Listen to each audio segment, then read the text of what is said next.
Hi everyone, this is Anam. Welcome to PhD jobs and admission. So आज के इस lecture में हम डीयू यूनिवर्सिटी यानी दिल्ली यूनिवर्सिटी के पीएचडी एंट्रेंस एग्जामिनेशन के लिए मोस्ट इंपॉर्टेंट रिसर्च मेथोडोलॉजी के एमसीक्यूज देखने जा रहे हैं। बहुत ही इंपॉर्टेंट सेशन होने वाला है। और जैसे कि आपको पता है, डीयू यूनिवर्सिटी के पीएचडी एंट्रेंस एग्जामिनेशन का स्केड्यूल रिलीज हो चुका है। उस पर मैंने डिटेल में एक नोटिफिकेशन वीडियो बनाया है, जिसको मैंने आज सुबह ही रिलीज कर दिया था। तो आपको पता है कि डीयू यूनिवर्सिटी के जो पीएचडी एंट्रेंस एग्जामिनेशन है, उसकी डेट रिलीज हो चुकी है। जो आपका एग्जामिनेशन है 17 अक्टूबर से लेकर 21 अक्टूबर के बीच में कंडक्ट करवाया जाएगा। 3 शिफ्ट्स में 3 स्लॉट्स में आपका एग्जामिनेशन कंडक्ट करवाया जाएगा। ठीक है, तो जिसमें आपका पेपर 1 जो है ये रिसर्च मेथोडोलॉजी होता है। तो जैसे कि आप स्क्रीन पर देख सकते हो, रिसर्च मेथोडोलॉजी पर हम आपको कंप्लीट कोर्स प्रोवाइड कर रहे हैं, जिसमें video lectures, notes, mock test और रिवीजन पीडीएफ आपको देखने मिलेगा। तो ये सारा जो कंटेंट है आपको 2 लैंग्वेजेस में हम प्रोवाइड करते हैं, Hindi as well as in English. तो आपको बायलिंगुअल लैंग्वेज में हमारा एक कोर्स देखने मिलता है। देन उसके बाद मैं आपको बता दूं, 100% गारंटी है। यहाँ पर हम हमारे कोर्स की 100% आपको पासिंग गारंटी देते हैं। यानी हम आपको इतना प्रिपेयर करवा देते हैं कि आप एटलीस्ट पासिंग मार्क्स तक मार्क्स स्कोर कर सको। तो याद रखिएगा, सब कुछ हम आपको यहाँ पर प्रोवाइड कर रहे हैं विद अ मिनिमम प्राइस। तो आपको ज्यादा से ज्यादा जल्द से जल्द आपको प्रिपरेशंस को स्टार्ट करना है। उसके लिए आपको कोर्स को परचेस करना होगा, जिसमें यहाँ पर आप देख सकते हो स्क्रीन पर जो हमारा नंबर नजर आ रहा है, इस नंबर पर आपको व्हाट्सएप के थ्रू ही हमें कॉन्टैक्ट करना है, या फिर आप हमारे ऐप के थ्रू भी स्टडी मटेरियल को एक्सेस कर सकते हो, जिसके लिए लिंक मैंने आपके साथ नीचे comment section as well as description box में भी शेयर कर रखा है। और आपके जो एंट्रेंस एग्जामिनेशन का स्केड्यूल रिलीज हो चुका है एनटीए की तरफ से, सो वो डिटेल वीडियो जो है, डिटेल वीडियो के भी लिंक मैंने आपके साथ डिस्क्रिप्शन बॉक्स में शेयर कर रखी है, जिससे कि आप खुद भी उस वीडियो को एक बार देख सको। So that's it and let's begin with the today's session. तो एक बार ये एमसीक्यू स्टार्ट करने से पहले मैं आपको अच्छे तरीके से हमारे कंटेंट जो हम आपको प्रोवाइड करते हैं, जो स्टडी मटेरियल हम आपको प्रोवाइड करते हैं, उसके बारे में एक बार मैं आपको फटाक से बता दूं कि हमारे इस कोर्स में हम आपको video lectures, mock test, notes provide करते हैं और 1500 प्लस एमसीक्यूज, रिविजन पीडीएफ। ये सारा जो कंटेंट आप देख रहे हो स्क्रीन पर, ये आपको एक ही जगह मिलेगा। कई स्टूडेंट्स क्या करते हैं, इंटरनेट से स्टडी मटेरियल रिफर करते हैं। सो इंटरनेट पे जो लैंग्वेज यूज करी जाती है, बहुत डिफिकल्ट लैंग्वेज यूज करी जाती है, जिससे कि आपको समझ नहीं आता है क्या लिखा हुआ है, किस तरीके से ये जो कंटेंट है आपको किस तरीके से रीड करना है, कितना कंटेंट आपको फॉलो करना है। क्योंकि हम हमारे कोर्स में आपको बताते हैं आपको कितना स्टडी मटेरियल यूज करना है। बहुत ज्यादा भी नहीं आपको पढ़ना है, बहुत कम भी नहीं, आप जितना सफिशिएंट है आपके स्टडी के लिए उतना आपको पढ़ना है। सो हमारे कोर्स में हम आपको गाइड करते रहते हैं कि किस तरीके से आपको किस टॉपिक पर ज्यादा फोकस रहना है, कहाँ से ज्यादा क्वेश्चंस आपको पूछे जा सकते हैं। ये सारी चीजें हमारे कोर्स में हम आपको बताते हैं।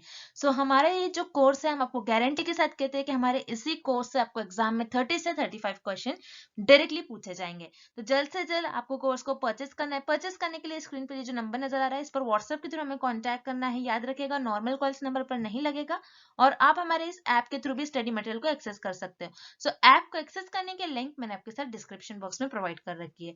So that's it and let's begin with the MCQs. जैसे कि यहाँ पर हम फर्स्ट क्वेश्चन डिस्कस कर रहे हैं। सो मैं आपको बता दूं क्वेश्चन स्टार्ट करने से पहले कि कई स्टूडेंट्स मुझे कमेंट सेक्शन में लिखते हैं कि मैम हिंदी में भी क्वेश्चंस को सॉल्व करवाइए। सो मैं आपको बता दूं, क्योंकि ये जामिया मिलिया इस्लामिया का 2021 का प्रीवियस ईयर क्वेश्चंस हम डिस्कस कर रहे हैं इस वीडियो में। सो 2021 में जामिया मिलिया इस्लामिया का जो पेपर आपको दिया गया था पीएचडी एंट्रेंस एग्जामिनेशन का, उसमें आपका जो क्वेश्चंस थे सारे, मतलब आपके मीडियम ऑफ आंसर था सिर्फ इंग्लिश था। आपको हिंदी में क्वेश्चंस नहीं पूछे जाएंगे एग्जाम में, याद रखिएगा। सो आपको इंग्लिश में ही क्वेश्चंस को सॉल्व करना है, हिंदी में क्वेश्चंस नहीं पूछे जाएंगे आपके जीएमआई यूनिवर्सिटी में। तो चलिए आज के हम फर्स्ट क्वेश्चन को स्टार्ट करते हैं। So first question, research that addresses existing problems or opportunities is termed as। आपको पहले जब आप कोई भी क्वेश्चंस को सॉल्व करते हो, उसके लिए आपको पहले क्वेश्चन समझना बहुत इंपॉर्टेंट है कि क्वेश्चन में हमें क्या पूछा जा रहा है। यहाँ पर हमें क्वेश्चन में पूछा जा रहा है कि एक एग्जिस्टिंग प्रॉब्लम है। ओके, एक प्रॉब्लम आपके सामने आ गई मान लीजिए।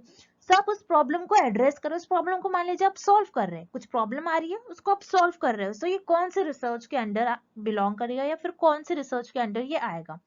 याद रखिए, जैसे यहाँ पर एक प्रॉब्लम है, प्रॉब्लम अकर हो रही है। मान लीजिए मैं आपको एग्जांपल के थ्रू समझाती हूँ। एक टीचर है, क्लास में एक टीचर है और टीचर बच्चों को कुछ कॉन्सेप्ट समझा रही है। अब मान लीजिए स्टूडेंट जो है क्लास में उस कॉन्सेप्ट को अंडरस्टैंड नहीं कर पा रहे। तो टीचर क्या कर लेगी, आपका अपना जो टीचिंग मेथड है टीचर ये चेंज कर लेंगे, उनका जो भी टीचिंग मेथड होगा टीचर ये चेंज कर लेंगे।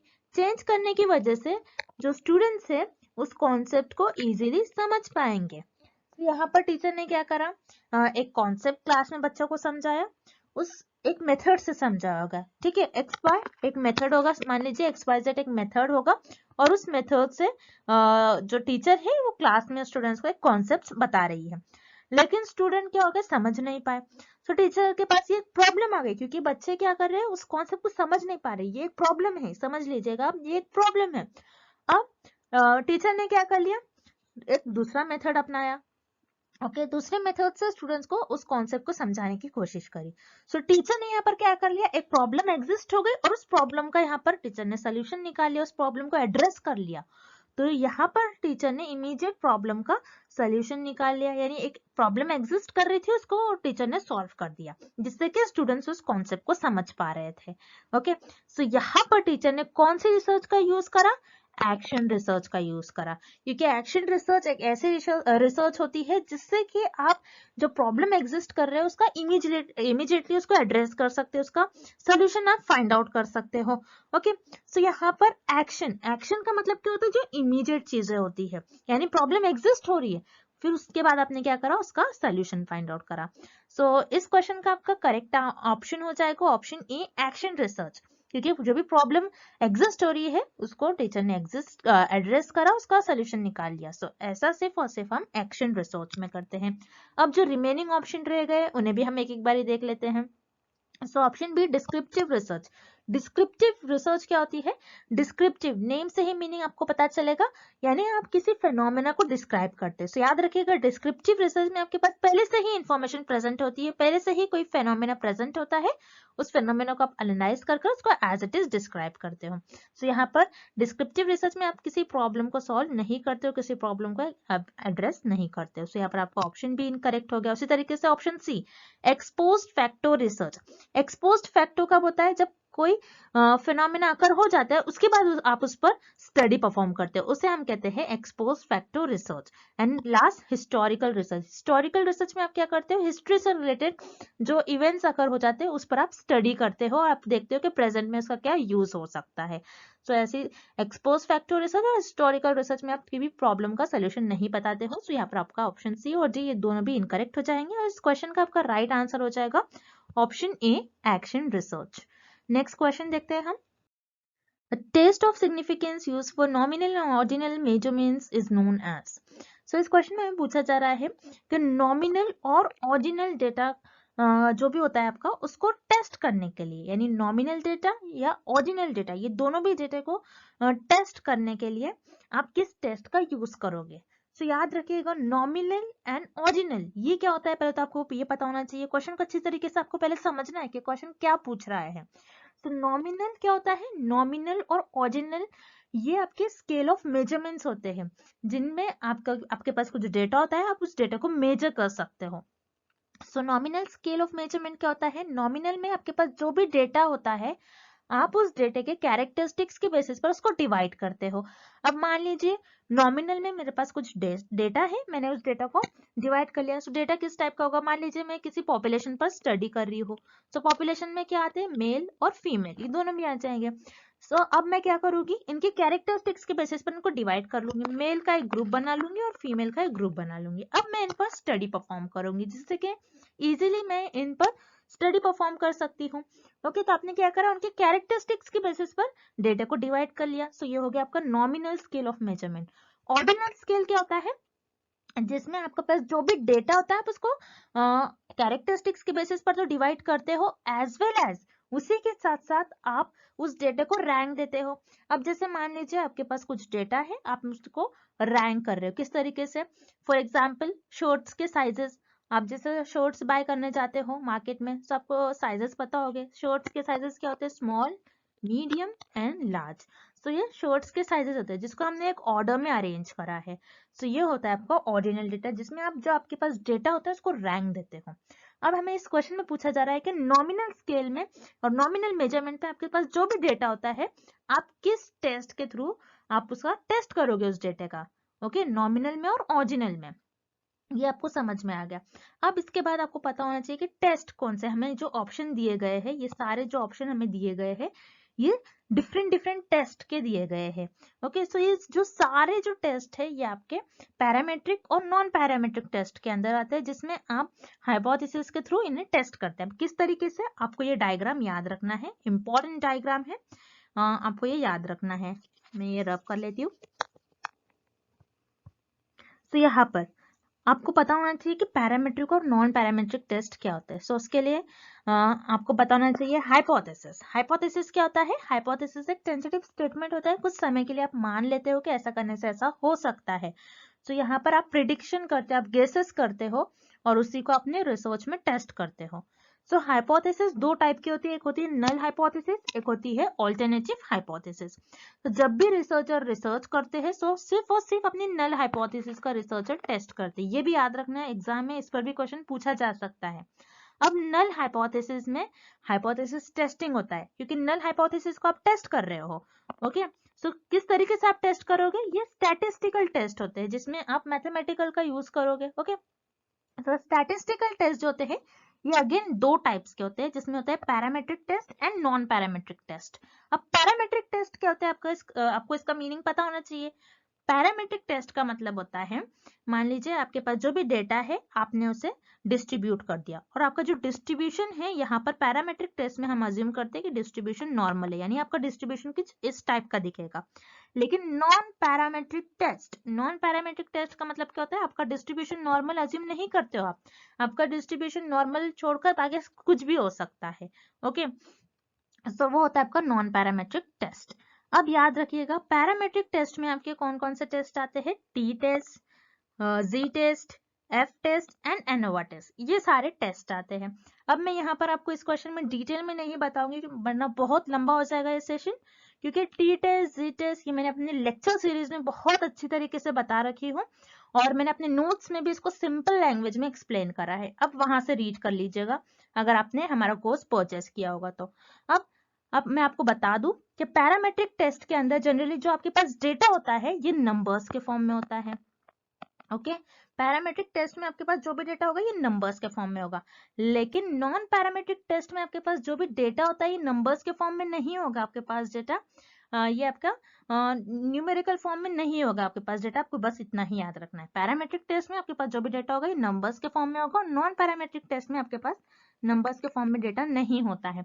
जैसे मैंने आपको स्टार्टिंग में बताया, नॉमिनल और ऑर्डिनल स्केल ऑफ मेजरमेंट में डेटा हमारे पास नंबर्स के फॉर्म में नहीं था, आपके पास मेल था, फीमेल था, शॉर्ट्स के साइजेस थे, ये इसको आप मेजर नहीं कर सकते हो, मेल और फीमेल को आप मेजर नहीं कर सकते हो। ओके, मतलब ये आपके पास नंबर्स के फॉर्म में नहीं है डेटा।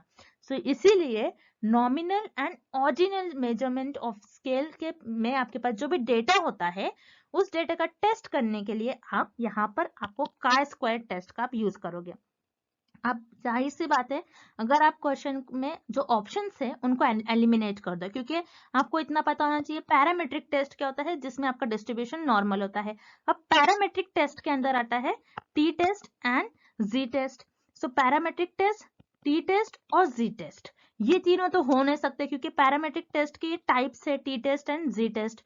सो बच क्या गया आपका? ऑप्शन है। इस तरीके से आप क्वेश्चंस में ऑप्शंस को एलिमिनेट कर करेक्ट ऑप्शन भी फाइंड आउट कर सकते हो। So for this question option A here is the right answer, chi square test. तो नॉमिनल और ऑर्डिनल डेटा को आपको टेस्ट करना है, सो आप काय स्क्वायर टेस्ट का यूज करोगे। ओके, सो इस क्वेश्चन का आपका राइट आंसर हो जाएगा option A, chi square test.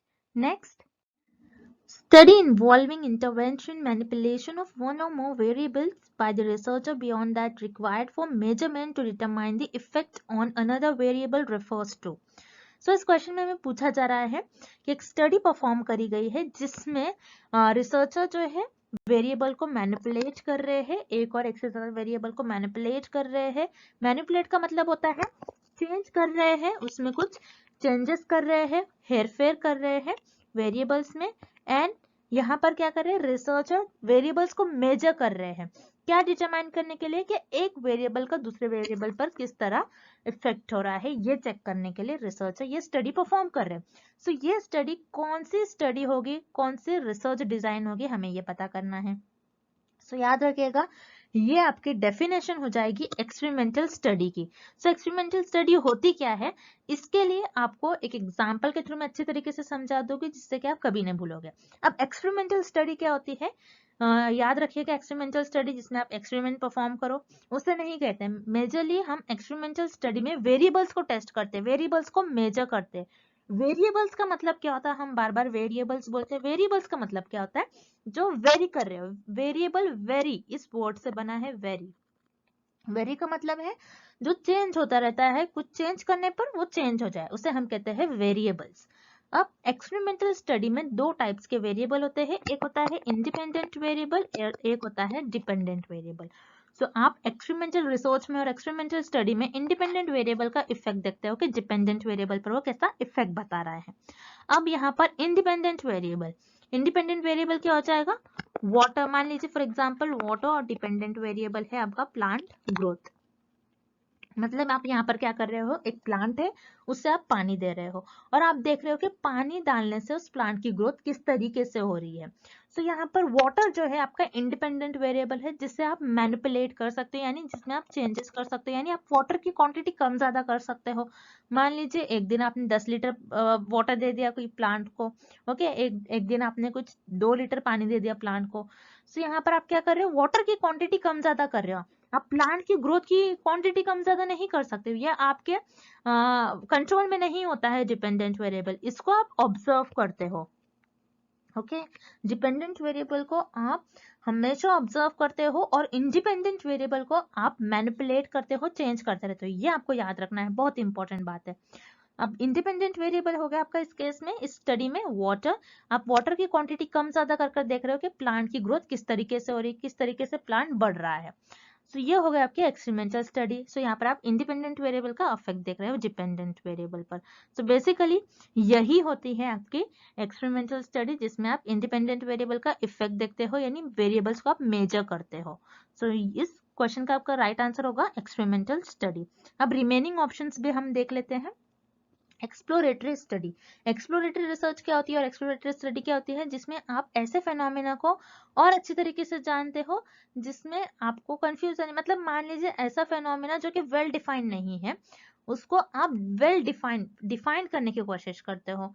अब कोई प्रॉब्लम है या फिर कोई चीजें हैं जिसमें आप अच्छी तरीके से आप समझ नहीं पा रहे हो, आप क्या करते हो, उसको उस डेटा को एग्जामिन करते हो, ओके, उसको और डीप में स्टडी करके उसको अच्छी तरीके से डिफाइन कर लेते हो। सो यहाँ पर हमें कुछ डिफाइन करने के बारे में नहीं पूछा है इस क्वेश्चन में, हमें वेरिएबल्स के बारे में पूछा है। सो यहाँ पर आपका ऑप्शन ए इनकरेक्ट हो जाएगा।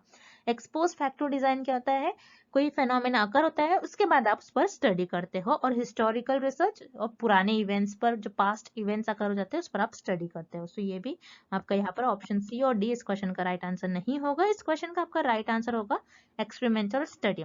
अब एक्सपेरिमेंटल स्टडी में और भी डिफरेंट टाइप के वेरिएबल्स होते हैं, ये हम आगे आगे सारे लेक्चर्स में देखेंगे। बस इस क्वेश्चन के लिए आपको इतना समझना है इंडिपेंडेंट और डिपेंडेंट वेरिएबल क्या होते हैं, और इस क्वेश्चन का आपका राइट आंसर है option B experimental study.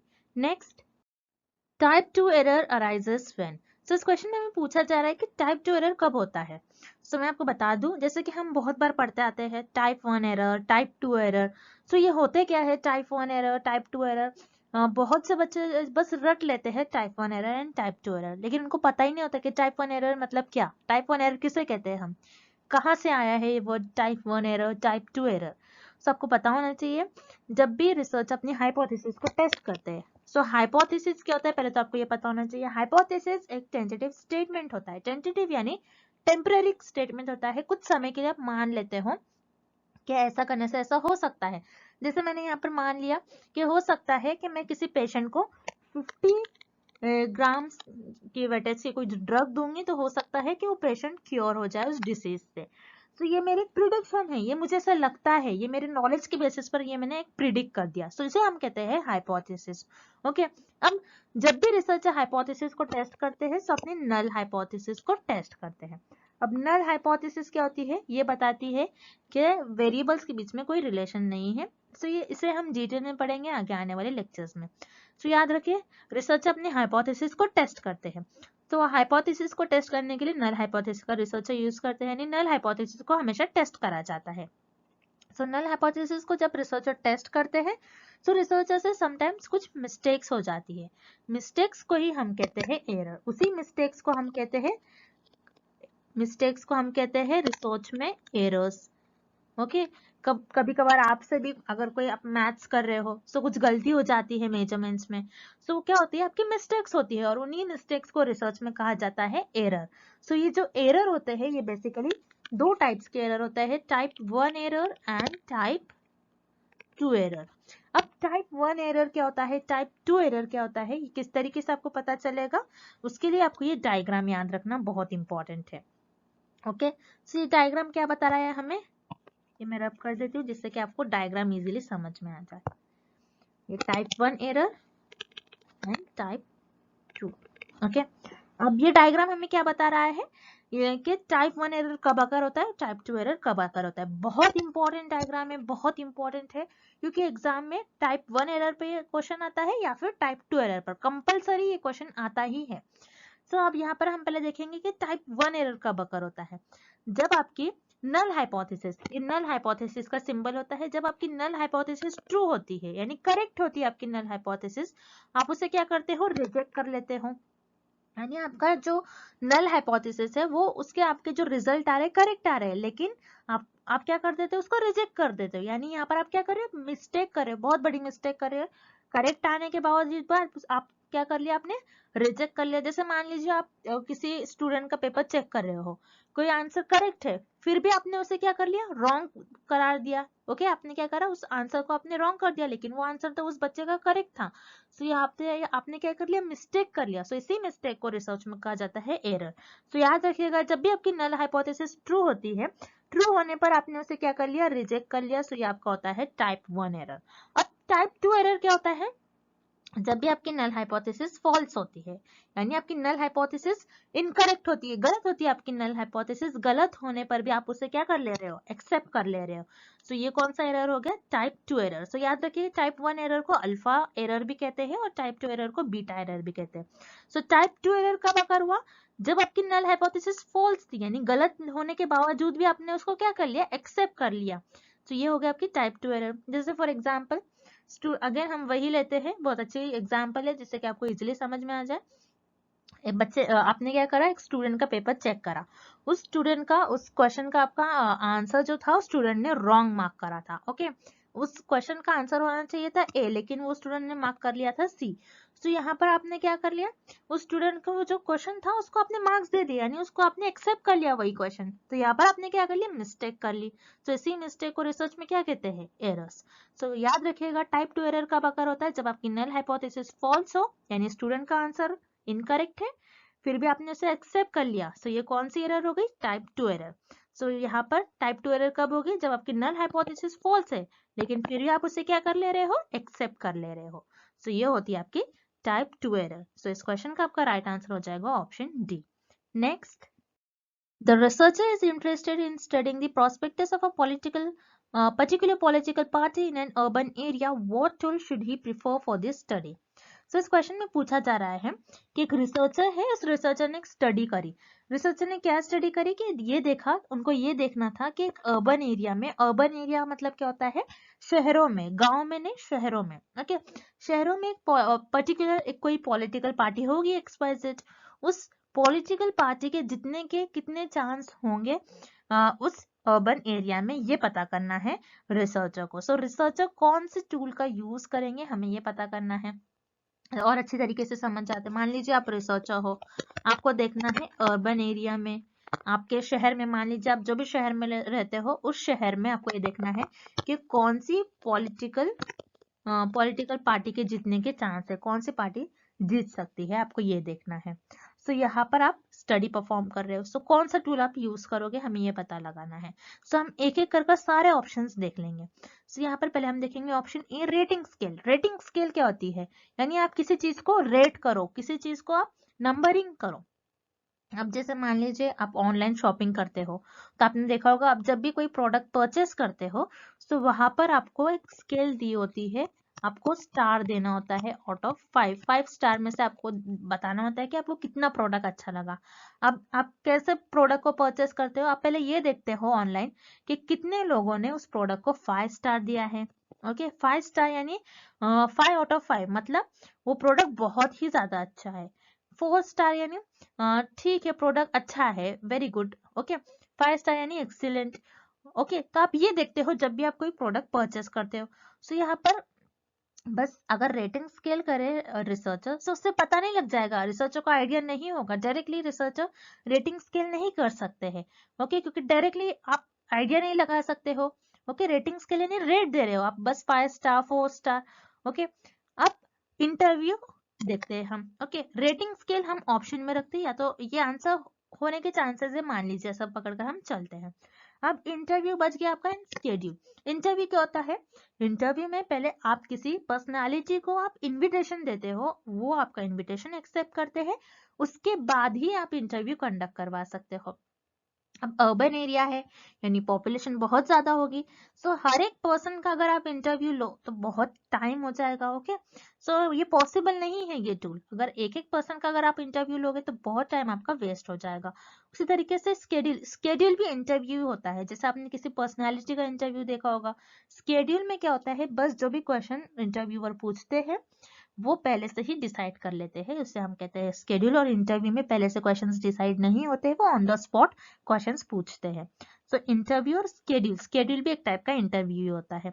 So interview बहुत ज्यादा टाइम टेकिंग प्रोसेस होता है, जिसकी वजह से रिसर्चर इंटरव्यू और स्केड्यूल ये दोनों भी ऑप्शंस का टूल्स का यूज नहीं करेंगे। अब क्वेश्चन एयर बच गया।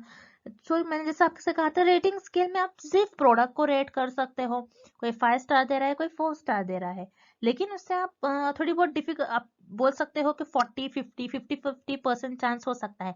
लेकिन अगर आप क्वेश्चन एयर प्रोवाइड करो, क्वेश्चन एयर क्या होता है, एक लिस्ट ऑफ क्वेश्चन, एक लिस्ट होंगी जिसमें नंबर ऑफ क्वेश्चन होंगे, हो सकता है 10 क्वेश्चन हो सकता है 20-30 क्वेश्चन हो, और हर नंबर के क्वेश्चंस पॉसिबल हो सकते हैं, आप नंबर ऑफ क्वेश्चंस उसमें प्रोवाइड कर सकते हो लिस्ट में। ओके सो क्वेश्चन क्या होता है, बेसिकली एक लिस्ट होती है जिसमें सारे क्वेश्चंस होते हैं, यस नो टाइप क्वेश्चंस होंगे, मल्टीपल चॉइस ऑफ क्वेश्चंस होंगे। ओके अब यहाँ पर रिसर्चर क्या प्रोवाइड करेंगे, क्वेश्चनर प्रोवाइड करेंगे। क्वेश्चनर प्रोवाइड करके डिफरेंट डिफरेंट क्वेश्चंस प्रोवाइड करेंगे। जैसे मान लीजिए रिसर्चर ने एक क्वेश्चन रख लिया कि आपके जो अर्बन एरिया है वहां पर इस पॉलिटिकल पार्टी के वर्कर्स ने कैसा काम करा, उनका काम कैसा लगा आपको, किस पॉलिटिकल पार्टी का काम आपको बहुत अच्छा लगा। सो ये डिफरेंट डिफरेंट क्वेश्चंस यहाँ पर पूछ सकते हैं क्वेश्चनर में, लेकिन रेटिंग स्केल में इट इज नॉट पॉसिबल। तो यहाँ पर स्टडी को परफॉर्म करने के लिए रिसर्चर क्वेश्चनर इस टूल का यूज करेंगे। सो इस क्वेश्चन का आपका राइट आंसर हो जाएगा option C, questionnaire. Next, which one of the following is not a qualitative forecasting method. इस क्वेश्चन में हमें फाइंड आउट करना है कि कौन से ऑप्शन में हमें क्वालिटेटिव फोरकास्टिंग मेथड गिवन नहीं है। अब क्वालिटेटिव का मतलब क्या होता है, जैसे क्वालिटेटिव किसी चीज की क्वालिटी बताता है। सो क्वालिटेटिव रिसर्च में हमारे पास जो भी डेटा होता है वो टेक्स्ट और वर्ड्स के फॉर्म में होता है। क्वालिटेटिव रिसर्च में हमारे पास डेटा। और फोरकास्टिंग का मतलब क्या होता है, फोरकास्टिंग मतलब कुछ प्रिडिक्ट करना, कुछ गेस करना। अब हमें इस क्वेश्चन में फाइंड आउट करना है कि क्वालिटेटिव फोरकास्टिंग मेथड हमें किस ऑप्शन में गिवन नहीं है। सो हम वन बाय वन ऑप्शन देखते हैं। Option A educated guess. Educated guess क्या होता है कि कुछ सोच समझकर गेस करना। अब जैसे मैंने सोच समझकर ये गेस कर लिया कि जो एक पर्टिकुलर डिसीज है, उस डिसीज के अगेंस्ट मैं ये ड्रग दूंगी तो हो सकता है ये ड्रग लेने से ये डिसीज क्योर हो जाए। तो मेरे पास जो भी इंफॉर्मेशन होंगी गेस करने के लिए, मैं अपने जो भी इंफॉर्मेशन के बेसिस पर मैंने गेस किया है वो इंफॉर्मेशन मेरे पास टेक्स्ट और वर्ड्स के फॉर्म में हो जाएगी। तो उसी तरीके से क्वालिटेटिव रिसर्च में जो भी हमारे पास डेटा होता है वो टेक्स्ट और वर्ड्स के फॉर्म में होता है। तो यहाँ पर आपका ऑप्शन ए करेक्ट हो जाएगा, एजुकेटेड गेस, ये आपका क्वालिटेटिव फोरकास्टिंग मेथड हो जाएगा। Then option B executive committee consensus. Executive committee consensus का मतलब होता है कि कमेटी को बुलाया जाता है और उस कमेटी में, जैसे कोई भी कमेटी हो सकती है, उसमें 4 to 5 पीपल का ग्रुप बनाया जाता है। कोई हो सकता है उसमें किसी डिसीज के बारे में, कोई पॉलिसी के बारे में, बिजनेस से रिलेटेड कुछ भी उस पर्टिकुलर ग्रुप में डिस्कशन होगा, उनके लोगों के एक्सपर्ट्स के ओपिनियन जानेंगे और उसके बेसिस पर कोई कंक्लूजन पर आएंगे। तो यहाँ पर एग्जीक्यूटिव कमेटी सेंसेस में जो भी डिस्कशन होंगे, जो भी उनके ओपिनियन होंगे, वो अगेन उनके पास टेक्स्ट और वर्ड्स के फॉर्म में इंफॉर्मेशन होगी। तो ये भी आपका क्वालिटेटिव फोरकास्टिंग मेथड में आ जाएगा। Then option C Delphi method. Delphi method क्या होता है, जिसमें आप एक्सपर्ट से सर्वे कराते हो। एक्सपर्ट से सर्वे कराया जाता है जिसमें एक ग्रुप बनाया जाता है और उन ग्रुप में उस पर्टिकुलर टॉपिक पर, जैसे कोई हार्ट स्पेशलिस्ट को आपने बुलाया है, उनका आपने इंटरव्यू लिया है, एक ग्रुप बनाया है, 4-5 हार्ट स्पेशलिस्ट को आपने बुलाया है, उस पर्टिकुलर टॉपिक पर आप डिस्कशन करोगे, उनके ओपिनियंस जानोगे। सो यहाँ पर क्या होता है, डेल्फी मेथड में एक राउंड बनाया जाता है जिसमें एक क्वेश्चनर प्रोवाइड किया जाता है, सारे लोगों को एक क्वेश्चनर प्रोवाइड किया जाता है और उस क्वेश्चनर में रिस्पोंडेंट्स को, जो भी एक्सपर्ट्स होंगे, उनका रिस्पॉन्स कलेक्ट करा जाता है और उनका रिस्पॉन्स कलेक्ट करने के बाद ग्रुप में डिस्कशन होते हैं उनके रिस्पॉन्स पर। सो डेल्फी मेथड में भी जो भी डिस्कशन होंगे वो टेक्स्ट ऑफ वर्ड्स के फॉर्म में हो जाएंगे। सो ये भी आपका क्वालिटेटिव फोरकास्टिंग मेथड हो जाएगा। Then option D, linear regression method. Linear regression method में रिमेंबर आपके पास जो भी इंफॉर्मेशन होगी ये नंबर्स के फॉर्म में होंगी, जिसमें आपके पास जो भी डेटा होता है वो नंबर्स के फॉर्म में होता है और आप उस इंफॉर्मेशन को, उस डेटा को आप कुछ ग्राफ में इस तरीके से स्प्रेड करते हैं। आपके पास कोई डेटा होता है, वो डेटा इस तरीके से स्प्रेड आउट रहता है एंड देन आप उसको एक लीनियर इंफॉर्मेशन कलेक्ट करते हो और उसके बेसिस पे आप देखते हो कि आगे क्या होगा। आपके पास बस इतना ही इंफॉर्मेशन है, तो आप गेस करते हो। जैसे ये मार्केटिंग में ज्यादा यूज करा जाता है, कितना प्रॉफिट हो सकता है, आगे कितना लॉस हो सकता है, ये जानने के लिए। तो लीनियर रिग्रेशन मेथड ये आपका क्वालिटेटिव फोरकास्टिंग मेथड नहीं होगा, बल्कि ये आपका क्वांटिटेटिव फोरकास्टिंग मेथड हो जाएगा। और इस क्वेश्चन में भी हमें यही पूछ रहा है, which is not qualitative forecasting method. तो यहाँ पर आपका ऑप्शन डी जो है ये आपका क्वालिटेटिव फोरकास्टिंग मेथड नहीं होगा। दैट्स व्हाई यहाँ पर आपका करेक्ट ऑप्शन हो जाएगा option D, linear regression method. Next, the steps taken to solve a problem are given below. Arrange them in a correct order. First, analyze. Second, test. Third, implement. Then evaluate, document, design and last is develop. इस question में हमें हम research में किस तरीके से problem को solve कर सकते हैं उसके स्टेप्स गिवन हैं और जो स्टेप्स हैं उनको हमें करेक्ट ऑर्डर में अरेंज करना है। सो जैसे हम रिसर्च में किसी भी प्रॉब्लम को सॉल्व करते हैं, अब मान लो मेरे पास एक प्रॉब्लम है, मुझे उसको सॉल्व करना है। अब यहाँ पर मेरे पास एक प्रॉब्लम है, मान लो मेरे पास एक प्रॉब्लम है कोविड डिसीज है, उस प्रॉब्लम को सॉल्व करना है। जब कोविड डिसीज नहीं आई होंगी तो रिसर्चर ने उस प्रॉब्लम को तो सॉल्व किया, उसके अगेंस्ट वैक्सीन बनाया। तो इस प्रॉब्लम को सॉल्व करने के लिए रिसर्चर ने कौन कौन से स्टेप्स को फॉलो किया, कैसे फॉलो किया, कैसे सीक्वेंस में फॉलो करा, हमें वो करेक्ट ऑर्डर अरेंज करना है। अब मान लो हमने जैसे देखा अभी कोविड एक प्रॉब्लम है, देन जब ये प्रॉब्लम आई होंगी तो फर्स्ट स्टेप में रिसर्चर ने इसको एनालाइज किया होगा, उस प्रॉब्लम को एनालाइज किया होगा। तो एनालाइज आपका फर्स्ट स्टेप में आया होगा। तो फर्स्ट स्टेप में एनालाइज आएगा आपका, मतलब कोविड को किस तरीके से उन्होंने ऑब्जर्व किया, जिन जिन लोगों में कोविड डिसीज देखी गई उनको ऑब्जर्व किया होगा, उनकी बॉडी कैसे बिहेव कर रही होंगी। तो एनालाइज ये आपका फर्स्ट स्टेप में आएगा। एनालाइज करने के बाद, प्रॉब्लम को एनालाइज करने के बाद देन आप उसको डिजाइन करोगे, डिजाइन आपका सेकंड स्टेप में आएगा। डिजाइन क्या होता है, डिजाइन का मतलब होगा कि आप आपका जो प्रॉब्लम है उस प्रॉब्लम को आप किस तरीके से सॉल्व करने वाले हो, कौन कौन से मेथड्स यूज करने वाले हो, किस तरीके से आप उस प्रॉब्लम को सॉल्व करते हो, आप मेथड चूज करोगे, आप प्लानिंग करोगे। डिजाइन का मतलब ये होता है कि प्लान करना, कुछ प्लानिंग करोगे आप यहाँ पर। देन डिजाइन करने के बाद आप डेवलप करोगे उस प्रॉब्लम को। डेवलप का मतलब होता है कि आपका जो प्रॉब्लम है उससे क्या क्या सोल्यूशंस हो सकते हैं, क्या मैं ऐसा करूँ तो उसका ये सोल्यूशन निकल कर आएगा, क्या मैं ये ड्रग बनाऊं या फिर मैं वैक्सीन बनाऊं तो ये डिसीज और ये प्रॉब्लम क्योर हो सकती है। ओके, तो मैं डिजाइन करने के बाद मैं उस प्रॉब्लम को डेवलप करूंगी, तो डेवलप आपका थर्ड पर आएगा। देन उसके बाद डेवलप करने के बाद आप उसको टेस्ट करोगे, टेस्ट आपका फोर्थ नंबर पर आएगा। ओके, मतलब आप टेस्ट करोगे, आप कुछ लोगों को वो ड्रग या फिर वो वैक्सीन देकर देखोगे कि उनमें कैसा इफेक्ट हो रहा है, टेस्ट करोगे। ओके, टेस्ट करने के बाद आप उसको डॉक्यूमेंट करोगे, डॉक्यूमेंट आपका फिफ्थ नंबर पर आएगा।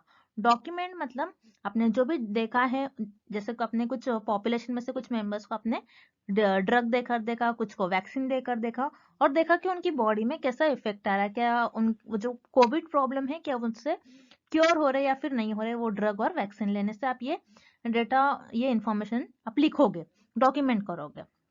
डॉक्यूमेंट करने के बाद उसके बाद आप उसको इम्प्लीमेंट करोगे। इम्प्लीमेंट का मतलब क्या होता है, जैसे आप मेजर करोगे चीजों को, कितने लोग जैसे मान लो मैंने यहाँ पर आपको बोला था कि ड्रग और वैक्सीन हमने दोनों देकर देखा, तो आप ये देखोगे कि कितने लोग ड्रग लेने के बाद क्योर हो रहे हैं, मान लो 70 लोग ड्रग लेने के बाद क्योर हो रहे हैं और सिर्फ 30 लोग जो है वो वैक्सीन लेने से क्योर हो रहे हैं। सो आपने यहाँ पर ये देखा कि कितने लोग क्या क्या लेने से, ड्रग लेने से और वैक्सीन लेने से क्योर हो रहे हैं। देन इम्प्लीमेंट के बाद, इम्प्लीमेंट आपका 6 पर आएगा, then last is evaluate, evaluate आपका 7 पर आएगा। मतलब आप इवैल्यूएट कर दोगे कि यस अगर कोविड की प्रॉब्लम है तो कोविड की प्रॉब्लम को सॉल्व करने के लिए जैसे वैक्सीन बनाया गया, वैक्सीन इफेक्टिव है या फिर ड्रग इफेक्टिव है, ये इवैल्यूएट कर जाएगा। तो इस तरीके से आप रिसर्च में किसी भी प्रॉब्लम को सॉल्व करते हो। सो करेक्ट सीक्वेंस आपको ऑप्शन ए में गिवन है, दैट्स व्हाई आपका करेक्ट ऑप्शन हो जाएगा option A. Next, the research design in which the investigator studies the life experiences of individual in the life world is called। इस question में हमें find out करना है एक ऐसे रिसर्च डिजाइन जिसमें इन्वेस्टिगेटर, इन्वेस्टिगेटर का मतलब है यहाँ पर रिसर्चर, रिसर्चर को स्टडी करना है। यहाँ पर एक ऐसे रिसर्च डिजाइन होती है जिसमें रिसर्चर स्टडी करते हैं थ्रू कोई भी पर्सन है उनके लाइफ एक्सपीरियंस के बेसिस पर उस पर्टिकुलर फेनोमेना को डिस्क्राइब करते हैं। सो वो कौन से रिसर्च डिजाइन होंगे हमें ये फाइंड आउट करना है। सो रिमेंबर वो आपकी रिसर्च डिजाइन होंगी फेनोमेनोलॉजी। फेनोमेनोलॉजी क्या होता है, जिसमें रिसर्चर किसी भी पर्सन के एक्सपीरियंस के बेसिस पे उस पर्टिकुलर फिनोमेना को डिस्क्राइब करने की कोशिश करते हैं। अब मान लीजिए फॉर एग्जांपल एक पर्सन है, उनको एक डिसीज हो गई है, मान लीजिए उनको लंग कैंसर हुआ है। ओके, सो इस केस में रिसर्चर क्या करेंगे, जो पर्सन को लंग कैंसर हुआ है, जो पर्सन लंग कैंसर से सफर कर रहे हैं, उनको पूछेंगे कि उनकी बॉडी इस टाइम पर कैसा बिहेव कर रही थी, या फिर उनको कोई चेस्ट में प्रॉब्लम थी, कोई ब्रीदिंग में प्रॉब्लम है, चेस्ट पेन हो रहा है, वो कैसा फील कर रहे थे उस टाइम पर, क्या उनकी बॉडी वो टायर्ड फील कर रहे थे या फिर वो वीक फील कर रहे थे, कि उनको ब्रीदिंग में कुछ प्रॉब्लम हो रही है, उनको कौन से बॉडी पेन हो रही है या फिर नहीं हो रही है, वो फिजिकली मेंटली उनकी बॉडी कैसे बिहेव कर रही है, वो सारी चीजें उनका एक्सपीरियंस जानकर उस पर्टिकुलर फेनोमेना को डिस्क्राइब करेंगे और एक्सप्लेन करेंगे। सो ये होता है आपका फेनोमेनोलॉजी। इस रिसर्च डिजाइन को हम कहते हैं फेनोमेनोलॉजी। अब रह गए बाकी ऑप्शंस को भी हम देख लेते हैं। ऑप्शन ए आपको गिवन है इथनोग्राफी। इथनोग्राफी क्या होता है, जो किसी कल्चर के बारे में स्टडी की जाती है, जैसे इंडियन कल्चर, वेस्टर्न कल्चर, उस कल्चर में लोगों का कैसा लाइफस्टाइल होता है उसके बारे में रिसर्च की जाती है। तो यहाँ पर ऐसे क्वेश्चन में आपको ऐसा कुछ कल्चर्स के बारे में नहीं पूछा गया है, तो यहाँ पर आपको ऑप्शन ए इनकरेक्ट हो जाएगा। Then option B ethology. Ethology क्या होता है, जिसमें आप एनिमल्स के बिहेवियर्स पर स्टडी करते हो। ओके, इथोलॉजी क्या होता है, जिसमें आप एनिमल्स के बिहेवियर्स पर स्टडी करते हो। इथोलॉजी ना ही कोई पर्सन के एक्सपीरियंस पर आप स्टडी करते हो, ना ही उससे कोई आप फेनोमेना को डिस्क्राइब करते हो। सो यहाँ पर आपका ऑप्शन बी इनकरेक्ट हो जाएगा। Then option C grounded theory. Grounded theory ये एक डेटा कलेक्शन मेथड है क्वालिटेटिव रिसर्च में, जिसमें आप किसी डेटा को एनालाइज करते हो, आप डेटा कलेक्ट करते हो, देन उसको एनालाइज करते हो, एंड देन आपके एनालिसिस पर बेस्ड, आपके ऑब्जर्वेशंस पर बेस्ड आप कोई थ्योरी को डेवलप करते हो। तो ये एक डेटा कलेक्शन टूल है, ये आप क्वालिटेटिव रिसर्च में इस मेथड को यूज कर एक थ्योरी को डेवलप करते हो। सो यहाँ पर आपका ऑप्शन सी भी इनकरेक्ट हो जाएगा। सो यहाँ पर आपका करेक्ट ऑप्शन हो जाएगा option D phenomenology. Next, one of the essential characteristics of research is. इस क्वेश्चन में हमें फाइंड आउट करना है कि रिसर्च की जो सबसे ज्यादा इंपॉर्टेंट, जो मोस्ट इंपॉर्टेंट कैरेक्टरिस्टिक्स क्या होंगी रिसर्च की। सो रिमेंबर, रिसर्च की जो एसेंशियल, जो इंपॉर्टेंट कैरेक्टरिस्टिक होती है वो होती है ऑब्जेक्टिविटी, सिस्टमैटिक और साइंटिफिक। सबकी जो रिसर्च की कैरेक्टरिस्टिक होती है, जो मेन जो इंपॉर्टेंट कैरेक्टरिस्टिक्स ऑफ रिसर्च होती है वो होती है objectivity, systematic and scientific. Objectivity और ऑब्जेक्टिव क्या होते हैं कि अगर आप जो रिसर्च कर रहे हो, अपने रिसर्च में अगर आपने जो भी मेथड्स यूज करे होंगे, जो जिस तरीके से आपने रिसर्च करा होगा, जैसे आपने सैंपल सेलेक्ट करा होगा, उनसे जो भी आपको इंफॉर्मेशन मिलती है, आपको जो इंफॉर्मेशन मिल रही है उस इंफॉर्मेशन को आपको आपके रिजल्ट में एज इट इज मेंशन करना चाहिए। यहाँ पर आप किसी सैंपल को, किसी पर्सन को आप इग्नोर नहीं कर सकते। आपको जो इंफॉर्मेशन मिल रही है, करेक्ट इनकरेक्ट सारी आपको मेंशन करना है। यहाँ पर आप अपने जजमेंट, ओपिनियन, कन्वीनियंस को आगे रखकर आपके रिसर्च परफॉर्म नहीं कर सकते हैं। ओके, सो रिमेंबर ऑब्जेक्टिविटी क्या होता है, जिसमें आप जिस तरीके से भी आप रिसर्च को इनकाउंटर कर रहे हो ड्यूरिंग योर रिसर्च स्टडी, उसमें आपको जो भी इंफॉर्मेशन मिल रही है आपको एज इट इज मेंशन करना चाहिए। यहाँ पर आपको आपके जजमेंट और कन्वीनियंस को आगे रखकर आपकी रिसर्च परफॉर्म नहीं करना चाहिए। देन सिस्टमैटिक क्या होता है, आपको आपके रिसर्च में कोई प्रिंसिपल, पर्टिकुलर स्टेप्स, एक स्ट्रक्चर फॉलो करना चाहिए। आप कैसे भी जिगजैग मैनर में आपकी रिसर्च परफॉर्म नहीं कर सकते हो। Then third is scientific. Scientific क्या होता है कि आपकी जो अगर रिसर्च परफॉर्म कर रहे हो तो उसमें साइंटिफिक मेथड्स होने चाहिए, साइंटिफिक प्रिंसिपल्स आपको यूज करना चाहिए आपके रिसर्च में। तो ये तीन आपके एसेंशियल कैरेक्टरिस्टिक और मोस्ट इंपॉर्टेंट कैरेक्टरिस्टिक्स होते हैं रिसर्च की। देन यहाँ पर आपको option A, C and D में गिवन है generalizability, usability and replicability. So ये तीनों भी आपके रिसर्च के कैरेक्टरिस्टिक होते हैं, लेकिन मोस्ट इंपॉर्टेंट होती है ऑब्जेक्टिविटी, सिस्टमैटिक एंड साइंटिफिक। अब जनरलाइजेबिलिटी क्या होती है कि आपके जो रिसर्च आप परफॉर्म कर रहे हो उससे जो भी रिजल्ट आ रहे हैं वो आप सैंपल्स पर परफॉर्म करते हो और सैंपल से जो रिजल्ट आ रहे हैं वो पूरी पॉपुलेशन पर जनरलाइजेबल होना चाहिए, पूरी पॉपुलेशन पर अप्लाई होने चाहिए, आपके रिजल्ट ऐसे होने चाहिए, उसे हम कहते हैं जनरलाइजेबिलिटी। देन यूजेबिलिटी, आपके जो रिसर्च स्टडी से आपके जो रिजल्ट आ रहे हैं वो यूजेबल होना चाहिए, आपके प्रैक्टिकल लाइफ में आप उसका कुछ ना कुछ यूज होना चाहिए। देन रेप्लिकेबिलिटी मतलब जिसको आप फिर से रिपीट कर सको, रिप्रोड्यूस कर सको। तो ये भी आपके तीनों जनरलाइजेबिलिटी, यूजेबिलिटी एंड रेप्लिकेबिलिटी ये भी आपके रिसर्च के कैरेक्टरिस्टिक होते हैं।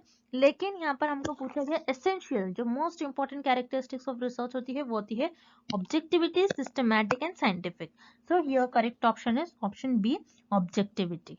Next, sampling which provides for a non zero chance of selection is. इस क्वेश्चन में हमें फाइंड आउट करना है ऐसे कौन से सैम्पलिंग होती है जिसमें पॉपुलेशन में से जो आप मेंबर्स सेलेक्ट कर रहे हो उनका चांस नॉन जीरो हो। मतलब अगर आप पॉपुलेशन में से कोई मेंबर्स को सिलेक्ट कर रहे हो तो उनका हर बार चांस हो कि वो सिलेक्ट हो, वो कौन सी सैम्पलिंग होती है, हमें ये फाइंड आउट करना है। सो रिमेंबर सैम्पलिंग के दो टाइप्स होते हैं, एक होता है आपका probability sampling and next non probability sampling. So probability sampling क्या होता है, जिसमें आप पॉपुलेशन में से मेंबर्स को रैंडमली सिलेक्ट करते हो, इसलिए यहाँ पर हर एक मेंबर का चांस, सिलेक्ट होने का चांस इक्वल होता है। और नॉन प्रोबेबिलिटी सैम्पलिंग क्या होते हैं, जिसमें रिसर्चर अपने कन्वीनियंस, उनके जजमेंट, उनके एक्सपीरियंस की बेसिस पर पॉपुलेशन में से सैंपल्स को सिलेक्ट करते हैं। उनको ये लगेगा कि मुझे इस पॉपुलेशन में से इस मेंबर से मुझे डेटा मिल सकता है, मुझे ये आसानी से डेटा दे देगा, तो उनके कन्वीनियंस के हिसाब से पॉपुलेशन में से मेंबर्स को सिलेक्ट करते हैं, तो हम कहते हैं नॉन प्रोबेबिलिटी सैम्पलिंग। बट अगर आप रैंडमली पॉपुलेशन में से मेंबर्स को सिलेक्ट कर रहे हो तो हो सकता है कि आपका चांस इक्वल हो सिलेक्ट होने का, जैसे आप देख रहे हो डायग्राम में। अब इस डायग्राम में ये आपकी हो गई पॉपुलेशन, तो ये पॉपुलेशन हो गई और रिसर्चर ने जो भी यहाँ पर सिलेक्ट किया है मेंबर्स को, ये हो गया उनका सैंपल। जैसे आप देख रहे हो यहाँ पर रिसर्चर ने रैंडमली पॉपुलेशन में से मेंबर्स को सिलेक्ट करा है, इसलिए यहाँ पर एक जैसे देखिए आप, ये 3 लोग सिलेक्ट हुए हैं, एक जैसे ये 3 लोग। ओके, मान लो ये जो आपको ऑरेंज कलर में जो ये दिख रहा है, जो पर्सन है जो ऑरेंज कलर से इंडिकेट किए हैं, ये मान लो ये सारे 20 इयर्स के हैं, और जो ब्लू कलर में इंडिकेट करा है ये मान लो 10 इयर्स के हैं। तो यहाँ पर रिसर्चर ने रैंडमली लिया, इसलिए 20 इयर्स के 3 सिलेक्ट हुए और 10 इयर्स के सिर्फ 1 ही मेंबर सिलेक्ट हुआ है।